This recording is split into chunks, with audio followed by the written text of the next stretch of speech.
So the first thing I'm going to talk about is that Brian Gosley was saying Steven Spielberg told him that he loved the Fall Guy. This just makes me even more excited for this movie. I mean, I'm already really excited for it. I think it's going to be a really great action movie, and it's just a highly anticipated movie for me personally. Where I think this looks really fun, and the fact you're getting that from Steven Spielberg that he loved the movie. And again, this doesn't mean I'm going to love the movie or enjoy it. It's when you hear studios say they think they have a great movie, or a director says they love that movie, that doesn't mean I'm gonna feel that way. But the fact this is coming from Steven Spielberg, one of the greatest directors in the world, that just makes me more excited for this movie. Like, I can't wait for the Fall Guy. Definitely a highly anticipated movie for me. The next thing is James Gunn said he's going to be skipping Comic Con. Now, that doesn't mean that you won't see Warner Brothers there, or they won't show off something DC related. But I love the fact that he said it's because he's shooting. And it shows to me that he's really focused on getting the Superman movie right. Because, for this new DC universe, they need to make a good to great movie. They can't just make an okay movie, or a movie like Man of Steel where it was a very divisive response. I always say this. I go back to this. That first Iron Man movie set the tone for the MCU, and people came out loving that movie. They came out really feeling invested in the Tony Stark character. You want to see more Jonies with that character. So when you get that little thing at the end about it's a big universe, you get a great setup there, but you also got a great movie with the first Iron Man movie. So I think the fact that James Gunn is going to be at Comic-Con, and most likely means not to see any Superman related stuff, I think it just shows how passionate he is about making sure to make a good to great movie, because DC really needs to. You need to come out swinging. And I think this is a great excuse, a great response. And like I said, this doesn't mean Warner Brothers won't have a presence at Comic Con. I still think they'll be there, and they could show something DC related, just not related to the Superman movie. But I think this just shows how passionate he is, how he wants to get this movie down right, and make sure they make a good to great movie.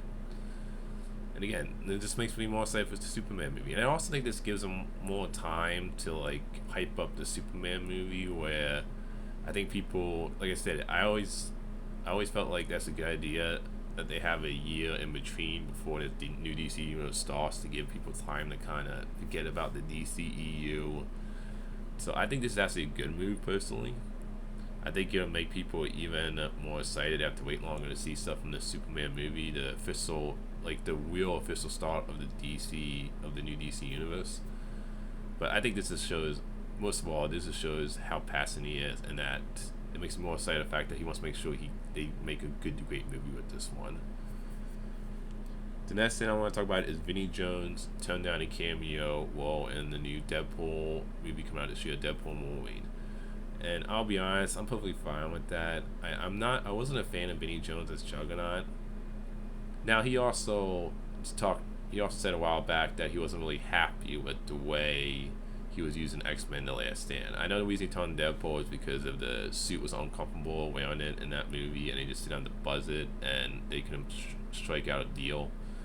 But I do remember a while ago he talked about how, he wasn't happy with his role in X-Men The Last Stand, because he was saying how, Matthew Vaughn, who was originally attached to direct that movie before Brett Ratner was brought in, he had a much bigger role, that character. And he said, Brett Ratner said they were giving him more dialogue and stuff, and his role got cut down.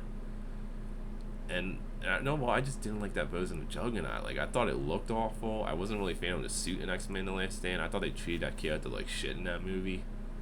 And it has that dumb line in the movie where he comes up, "I'm coming, Juggernaut, Fist." And I always hate that line. The fact that Brett Ratner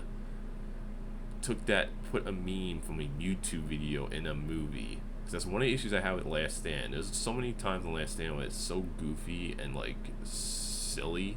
And that's one of those moments where I'm like, oh god, this is Quinn's. You took a meme line from a YouTube video, which is funny on YouTube, the video. The fact that Brett Ratner thought that was a good idea to put that line in the movie, with the tone you're coming off in the first two X-Men movies, it just... And like I said, I didn't like the suit of the movie. I just overall thought he was not really good as a Juggernaut. So I personally don't have a problem with the fact that he toned it down. I thought Deadpool 2 did a much better job with the Juggernaut and got the look of the Juggernaut right, whereas Because Juggernaut's also supposed to be a big guy, and Vinnie Jones, I just felt like he was just not right for the role in X-Men: The Last Stand. So, and just like I said, I didn't like his version of the Juggernaut. So personally, for me, I'm perfectly fine with him not having a cameo in the new new Deadpool movie. Excuse me, in Deadpool Wolverine. The next in is Ming Na Wen has joined the cast of the Karate Kid movie, and I think this is exciting news. I loved her in Agents of Shield, and she showed in Agents of Shield that she's great at like fight choreography, and she can play like an ass type hero. So I'm excited to see what type of role she's gonna be in a Karate Kid movie. But she's just a fantastic actress. I mean, she also voiced the Wizard of Mulan in the animated movie, which is one of my favorite animated movies. And overall, I think she's just a great actress. She's a great addition to the Karate Kid franchise, and this makes me more excited for the Karate Kid movie. So it's a win-win there. The next thing is Inside 2 put out a new trailer. I thought this was a great trailer. I love the fact I got to see all these different emotions too. I think there was like one of them was embarrassment, and it's like a new group of emotions. And you're seeing the main character go through her like kind of teenage years in this one. So, and the first Inside Out was just a fantastic movie. So I'm really excited to see how all these new emotions add to the story. I thought this trailer was just really fun. I loved all the designs and the new emotions. There was like I said, there was embarrassment, boredom, and there was one other one that anxiety, and then there was like another one after that I can't remember. But I'm like the trailer I thought was fantastic. Definitely can't wait for Inside Out too.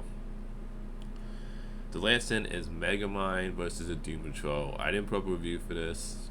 It's basically Megamind 2 has 0% on Rotten Tomatoes and has like a 6% audience score. And I'm not surprised because this movie is just really bad. Like, I'm not gonna go into fall like a reviewing this movie. I'm just gonna say that it feels like one of those cheaply made straight to DVD animated sequels. And look, I don't love the first Megamind movie. I think the first one's a fun movie, but it's not like one of my favorite animated movies. But the quality of the movie, I'm not surprised that it has a 0% on Rotten Tomatoes. Like, it's a really bad movie. Like, I highly recommend you don't check out Megamind versus the Doom Patrol. Like, just watch the first one, which I think is a fun movie. Skip the sequel. To me, it's one of the worst movies of this year. So that's all the movie news today. Until next time, movie fans.